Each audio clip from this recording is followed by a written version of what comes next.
told you, I've said all I've got to say to her. I don't know which one of you is more stubborn. It's not about being stubborn. She's made herself very clear. Yes, but you and I both know that she's not thinking straight.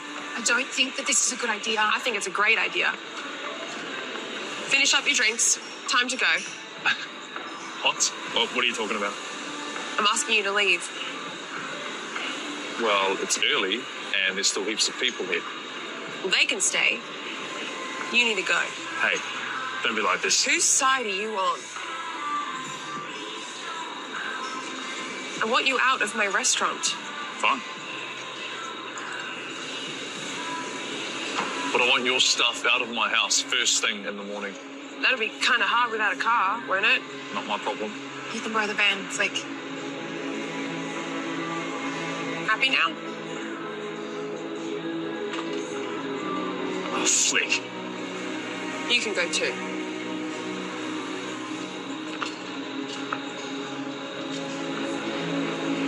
What are you doing?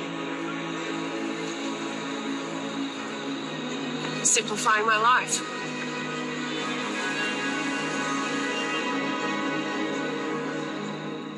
We are Si and Sophie. This is Coastal News, a home and away podcast, your weekly episode companion podcast for your favourite Aussie soap.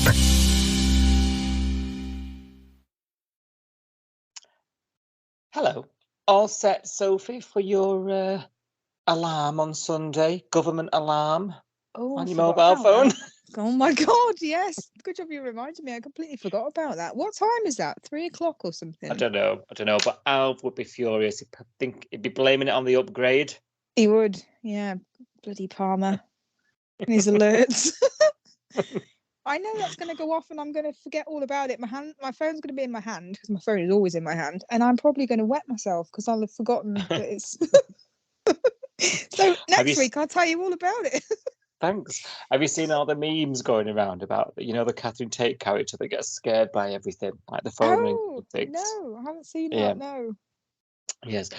For our international listeners, we're having some sort of government alarm on everybody's phone on Sunday, so we'll let you know how it goes. It's a test, isn't it? It's a test to see if we can send out emergency text messages to everybody. Yeah. Yeah, but, so if we get nuked, we're going to be told we're going to get nuked. You've got 5 seconds to live. You could just rather be nuked. By the time it hits you, we're gone. So yeah, we'll try and get a pod up before we go. Squeeze the last pod in. Oh, priorities, man, priorities. How are you? Are you okay? Yeah, I'm good, thank you. It's been a long week. I don't know about you. Hasn't it? We've just been saying, haven't we? I can't remember when this week began. No. I'm glad it's not just me, because I thought I was being a bit of a Debbie Downer this week. No, it's been long. It feels like an absolute age since Easter, and now I'm counting down to the bank holidays because we've got like 3 in May, and I'm like, I'm ready. Yeah, same. Bank holidays, time off. Yeah. Bit of R&R, absolutely. It's been a tough week. Well, you've made it to the end. Woo! You've made it to Pod Day.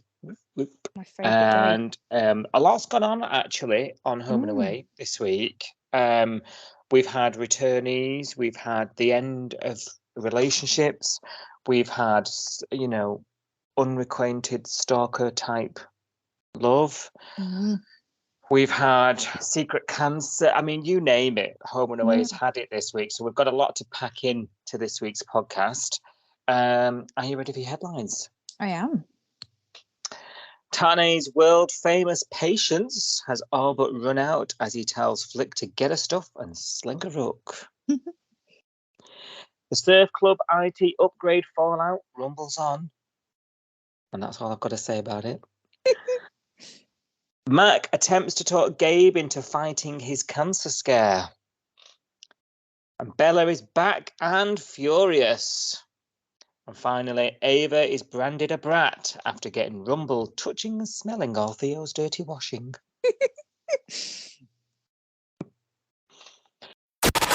Please take the time to like, subscribe and review Coastal News wherever you source your podcasts, and ensure you never miss an episode. as I say, Tane's back from his much-needed mental health break from Summer Bay, right? As we know, he got out of town, didn't he? Things are getting a bit untenable between he and Flick there. I think I even tweeted in the week, actually, we're finding it the same. The audience is a little bit fed up of this now, I think. You can buy the feedback. Yeah. And he doesn't seem happy, though. This break doesn't seem to have done him any well. He's come back and he's got a right cob on, hasn't he? I think I was texting you. I said, Tane's got, he's got a right head on him. Basically, mute. Like, Neek's talking to him, how you doing? Did it go well? Are you feeling any better? And he just replies, yeah, I'm good. Good. Good. He's walking into rooms, and honestly, I think because my heart sort of broke into 1,000 pieces for him the week before when he had to flee, if you like, I was just like, I found this really, really painful. I'm way too invested in this breakup, Yeah. I found this really difficult to watch because I just, from Tane's perspective, I really, really empathise with him on this. Yeah. And then he's packing all the stuff up. He's come back and he's decided he's had enough, hasn't he? And normally we've talked about Tane a lot. He just takes and takes and takes it, doesn't he? Such a nice bloke. There's nothing he won't do. And he seems to have come back and he's just sort of hit that reset button and thought, no, I'm going to look after me. Yeah. I got that feeling. Did you? Yeah, definitely. I think he's come back with that slightly different outlook on what's going on, isn't he? I'm glad, actually, because he's turned into a bit of a doormat with Flick, and I know that he probably thinks that's the best way to deal with her a lot of the time. It probably is, because she just explodes, and if you're in a relationship where both of you do that, then it's just chaos, isn't it? So one person always has to be the one to try and fix everything and be calm and everything else. But I think that's gone now. He's done everything he can. I mean, that conversation they had last week where she said, I blame you for the accident. I didn't want to get married, threw the ring in his face. She was absolutely vile to him. And I think if he carried on letting her treat him like that, it would have been unbearable for us, I think. Yeah.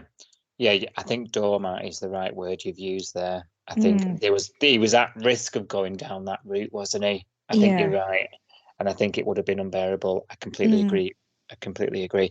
Eden is in Flick's ear while all this, he's back, he's doing that. And on the other side of things, if we flip the coin over, Eden's sort of trying to support Felicity through it, although why, and how? Good on her, Yeah. Because Felicity seems to have been a little bit sort of impossible, to put it politely. That self-destruct button well and truly stuck down, I reckon. And she just takes to it by just knocking the drinks back. She's knocking them back. She's crying. She's really, really spiraling at this point. And Eden's the only one really, apart from Cash, maybe, but Cash he's got things to do. Eden, you could argue Eden really hasn't.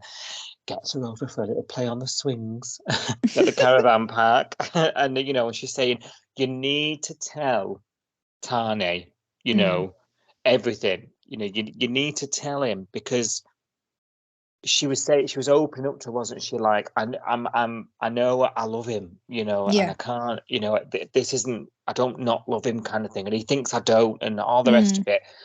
And she tries to make her see sense. But then, just when you think she's seeing it, she's plotted and doesn't make any sense again, But back at Salt, by the way, I think she shouldn't be working. Like, I don't think she's in the great frame of mind for customer service skills right now. No. But Cash and Tane are there having a bit of a beer, and he is like, I don't know what to do.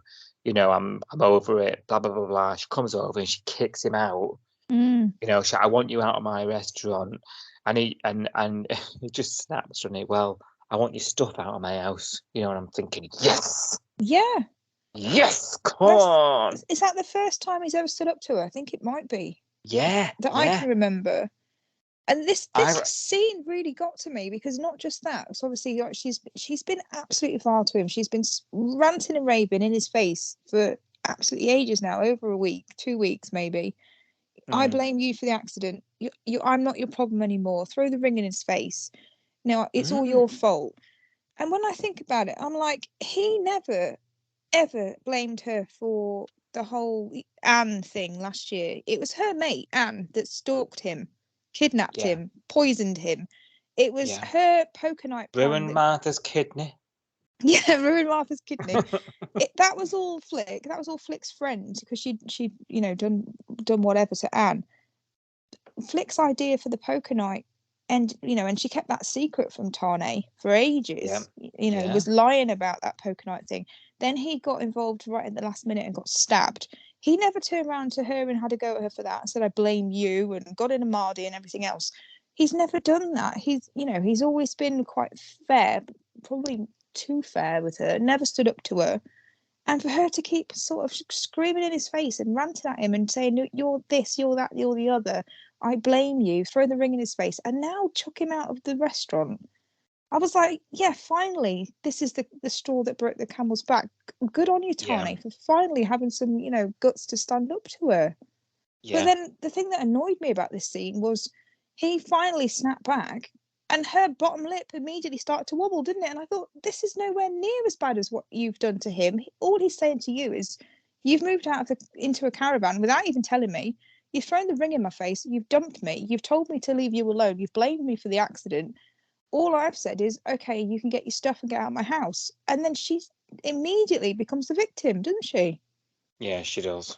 Yeah. I was like, come on.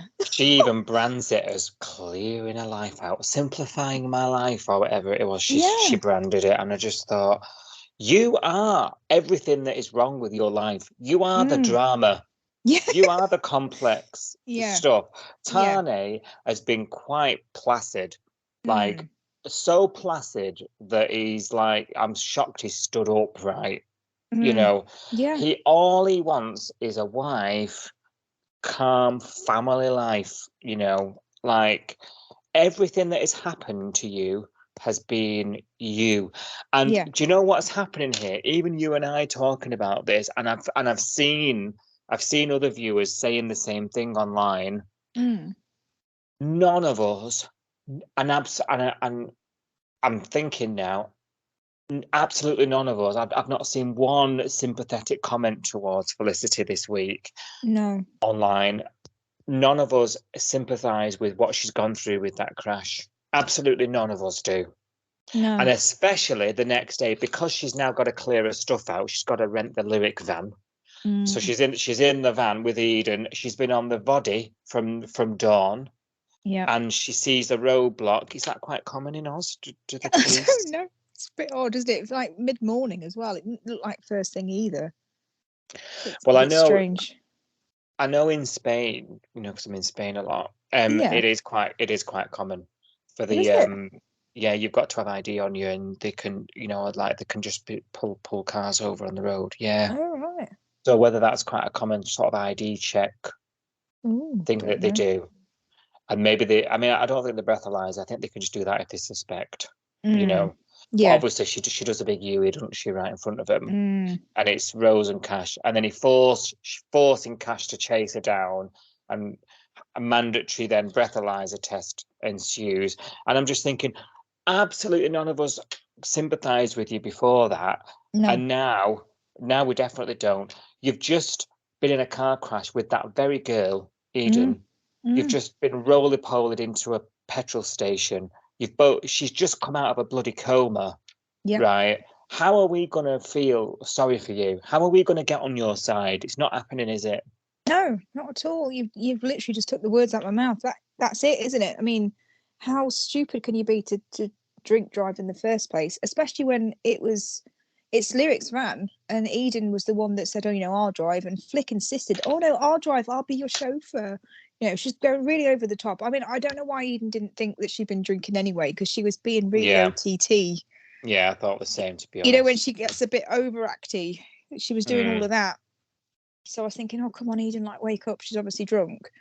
But like you say, part of the reason why she's so upset, apparently, because she explained it to Marilyn, she shouted at Marilyn 2 weeks ago and said, oh, I'm meant to be on my honeymoon. My best friend nearly died. And I was like, this is the best friend that you were crying to Marilyn about that nearly died. And now, thankfully, she's not in a coma anymore. She's on the mend. But you've stuck her in another car. We are Si and Sophie. This is Coastal News, a home and away podcast. Your weekly episode companion podcast for your favourite Aussie soap.